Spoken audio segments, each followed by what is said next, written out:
আসসালামু আলাইকুম, তানুমানা থেকে স্বাগতম। আজকে আমরা দেখাবো কিভাবে টাকি মাছ সিদ্ধ করে ভর্তা করা হয় সহজভাবে।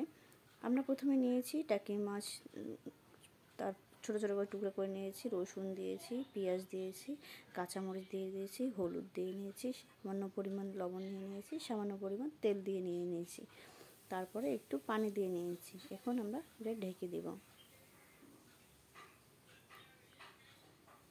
সব কিছু যখন অ্যাড করা হয়ে গেছে, যে সামান্য পরিমাণ তেল দিয়ে নিয়ে নিলাম, আর একটু সামান্য পরিমাণ দিলে হয়ে যাবে। ঢেকে নিয়ে নিয়েছি। কিছুক্ষণ আমরা এখানে জাল দেব। জাল দেওয়ার পর দেখেন এভাবে গায়ে গায়ে লেগে আসছে, পানিটা শুকিয়ে গেছে।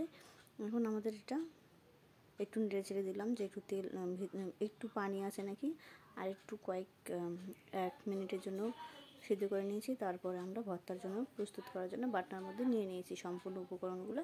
এখন সম্পূর্ণগুলো আমরা এখন বাটবো, ভালোভাবে বেটে নেব।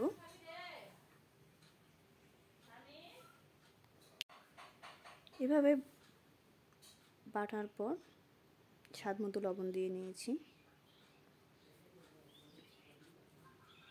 সরিষার তেল দিয়ে নিয়েছি। এই যে দেখেন আমাদের ভর্তাটা সম্পূর্ণ রেডি।